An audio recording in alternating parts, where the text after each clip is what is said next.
Hi everyone, welcome back to Digital Partners. In today's video, we are going to show you how to cancel your Canva Pro subscription, whether you are on a free trial or a paid plan. Let's get started.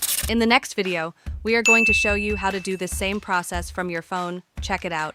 First, open Canva and go to the top right corner. Click on the gear icon, then on the left side menu, find and click on Billing and Plans.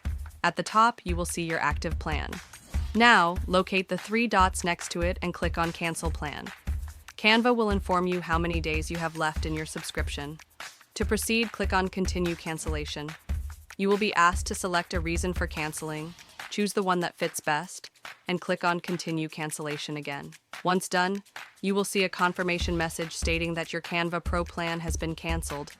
You will still have access to premium features until the end of your billing period. And that's it. Now you know how to cancel your Canva Pro subscription.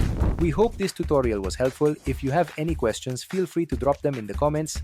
Don't forget to like, subscribe, and hit the bell so you won't miss our upcoming tutorials. Thanks for watching Digital Partners, and I'll see you in the next video. Bye.